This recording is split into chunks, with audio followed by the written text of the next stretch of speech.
Buenos días. La palabra de hoy se llama éxodo de masas humanas.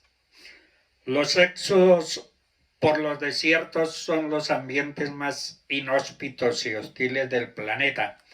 Los desiertos carecen de agua, alimentos, son peligrosos, en cualquier momento podemos perecer. Los desiertos que tenemos que cruzar son cambiantes, están compuestos por dunas de arena donde la brisa mueve la arena consume con rapidez y en cuestión de horas borra los caminos y huellas. Solo los expertos pueden orientarse utilizando como referencia los ríos, el cielo, el sol y las estrellas. Encontramos climas extremos en el día, por encima de los 45 grados, pero en las noches las temperaturas descienden rápidamente a un frío insoportable.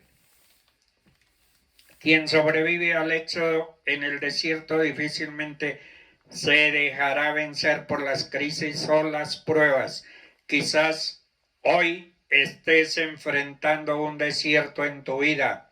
Careces de algunos recursos básicos. Te falta orientación para hallar la salida y la solución a tus problemas.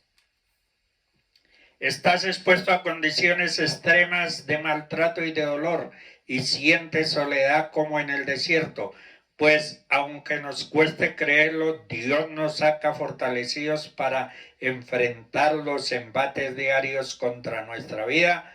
Cristo antes de su ministerio fue llevado por el Espíritu al desierto a ayunar durante 40 días, donde estuvo expuesto a todo tipo de situaciones y pruebas. Cuando el hambre nos lleva a otras tierras, aconteció en los días que gobernaban los jueces, hubo hambre en la tierra y un varón de Belén de Judá fue a morar a los campos de Moab. Él y su mujer y 2 hijos suyos, el nombre de aquel varón era Elimelech y el de su mujer Noemí, y sus hijos eran Mahlón y Kelión, de Belén de Judá. Llegaron a los campos de Moab y se quedaron allí. Ruth aparece en los últimos días de los jueces, el periodo de 400 años considerado de anarquía general. Hubo mucha hambre en la tierra. La escasez será la causa para la salida de los inmigrantes de Belén buscando pan en otro sitio, en otro lugar. El hambre ha sido la razón para la diáspora, pero aquello no fue la única vez que cuando el hambre azotó la tierra. La Biblia habla en repetidas veces de otras crisis semejantes. El hambre a menudo nos confronta a salir a otros países buscando nuestro sustento. Cambiar de lugar no siempre arreglará las cosas. Cada decisión debe ser pausada por los resultados finales y mucho más cuando la familia está involucrada. En el caso de Elimelech, su familia simplemente obedeció su decisión. Las decisiones equivocadas en la vida no detienen las consecuencias de las acciones. En Ruth 1 del 3 al 4 dice: y murió Elimelech, marido de Noemí, y quedó ella con sus 2 hijos, los cuales tomaron para sí mujeres moabitas. El nombre de una era Orfa y el de la otra Ruth, y habitaron allí unos 10 años. No podemos juzgar a Elimelech por la decisión tomada, pero al ver los resultados, pero el hecho de que al alejarnos de nuestros problemas, ellos no se quedan, simplemente los llevamos con nosotros. No importa cuál sea el lugar a donde nos mudemos, si no hemos resuelto aquellas cosas que nos agobian y nos afectan, ellas nos seguirán por el final. Yo mismo soy la causa de todas mis desgracias. Una de las penas grandes de la vida es la pérdida de seres amados, como el esposo y los hijos. Noemí estaba pasando por una gran crisis, por una gran pena y el profundo dolor. Todo inmigrante desea algún día regresar a su casa. Siempre prevalecen las costumbres. Los amigos siempre son irreemplazables a la hora de pensar en regresar a nuestra tierra. En ninguna otra época de la historia se había dado tan grande éxodo como el que tenemos hoy en día. Las selvas, los mares y los ríos dan cuenta de una diáspora sin precedentes de familias que las cruzan sabiendo que están arriesgando sus propias vidas con saldos altos de muertes en el intento. En el día de hoy estamos observando en las noticias de 7,000 personas que llegan a Italia y no hay comida para ellos y no hay trabajo tampoco para ellos. Entonces estamos arriesgando la vida nuestra y la de nuestros hijos. Para otros, los aeropuertos son testigos de las lágrimas de aquellos que han dejado a sus seres más queridos para ir rumbo a otros lugares en busca de lo que no tienen en sus países. Estados Unidos, de 330 millones de habitantes, alrededor de 80 millones provienen de otros países. Venezuela, Ucrania ocupan un empate con 7 millones, superando a Siria. Uno de los primeros inmigrantes fue Abraham, quien salió de Ur de los Caldeos. Jacob, con una familia de más de 70 personas, salió de Berseba a Egipto y después de 400 años emigraron a la tierra prometida. En esa historia de emigrar e inmigrar aparece Ruth, una de las más hermosas historias de la Biblia. Esa experiencia la vivió Ruth al tomar la ruta del inmigrante.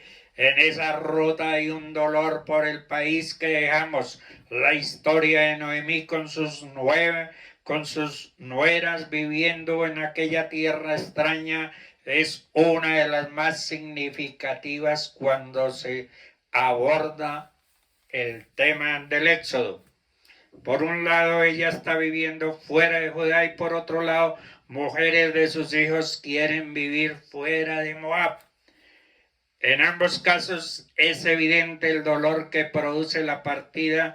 En el caso de Noemí, ella tuvo una situación menos complicada para su regreso al hogar de sus padres, pero en el caso de las dos hijas adoptivas, la posibilidad de salir de su hogar era algo que levantaba el dolor en su más viva expresión. Es cierto que las dos nueras habían aprendido mucho de la cultura judía por la influencia de sus esposos. Ellas pertenecían a la tierra de Moab, allí vivieron, allí se casaron, pero llegó el día de tomar una decisión de dejar a su patria. La historia de ellas termina cuando una regresa a sus padres y Ruth decide irse a explorar el mundo del inmigrante. Ella tuvo que dejar atrás sus padres y amigos. Ese es un momento de dolor y de honda tristeza. La partida de la tierra amada nos toca hondamente el corazón. Alzar los ojos y llorar, nada es más doloroso que una despedida. Cuando ya se es adulto, donde hemos tenido una acumulación de viviendas y experiencias, el salir de ese hogar que nos vio nacer es un tiempo de profunda tristeza, dolor e impotencia. Honestamente, nadie quiere salir de su tierra, y es que no hay tierra como aquella donde nacemos. No hay tierra como la mía. Si hay países donde somos bienvenidos, sus bondades respaldadas por su progreso y mejor estilo de vida nos hacen la vida más llevadera, pero en el fondo de cada corazón que ha emigrado existe un vacío que no es tan fácil de llenar. Noemí fue más que una buena suegra, ella fue como la mamá para estas dos mujeres. El llanto es inevitable, nos conmovemos ante el abrazo de despedida porque el no ver pronto a los seres que amamos nos arruga el corazón. Atrás quedan los recuerdos y la nostalgia de todas nuestras vivencias. Si bien es cierto que el corazón de todo ser humano está arraigado un fuerte nacionalismo y un incondicional patriotismo, también es cierto que a la hora de enfrentar las duras realidades del país amado, la decisión de dejarlo pesa mucho. Noemí vino huyendo de su país por falta de pan, pero ahora dejó la tierra de Moab por falta de pan y regresa a Belén porque hubo esta vez alimento. Así que la ausencia del esposo y las condiciones planteadas hicieron que aquellas mujeres siguieran a su suegra. En este nuevo comienzo nunca será fácil emprender un éxodo. El pensar en hacer una nueva vida en otro país es uno de los mayores retos para el ser humano. Tu pueblo será mi pueblo. Se ha dicho con mucha justicia que la disposición de Ruth de seguir a Noemí en su viaje a su país es la historia más hermosa que hay en la literatura. Noemí insistió 3 veces para que Ruth también y Orfa se regresaran a su tierra, pero Ruth decidió ser parte de un nuevo pueblo. Es uno de esos conmovedores ejemplos a los que se enfrenta el inmigrante. Por un lado está rompiendo con el pasado, donde sembró sus raíces, que tuvo que ver con su cultura, costumbres y vivencias, pero por otro lado, al escoger el otro pueblo, aceptó su cultura, costumbres y sobre todo respetar sus leyes. Ruth decidió dejar la tierra idólatra de sus ancestros para ir a la tierra de promisión. Quien emigra a otro país debe tener la determinación de Ruth. El que hace esto puede llegar a tener también la bendición de Ruth de conocer al Dios verdadero. El cristiano camina por la vida seguro por el fuerte lazo de la gracia, del amor de Dios, que no cambia nada ni nadie podrá separarnos del amor de Dios. Tendremos siempre aflicciones, problemas y dolores. La presión de la vida nos oprime enérgicamente, nos trilla como los tallos del grano. Sin embargo, ninguna tribulación, no importa que tan grave sea, nos separará del amor de Cristo. Vivimos una época de mucha confusión. Muchas personas van de aquí para allá y de allá para acá sin un rumbo fijo. La confusión suele venir de la falta de orden o claridad. Cuando algo no está claro, empezamos a confundirnos. La confusión es natural, todos nos confundimos y es probable que lo hagamos aun cuando confiamos en Dios. Dios les bendiga.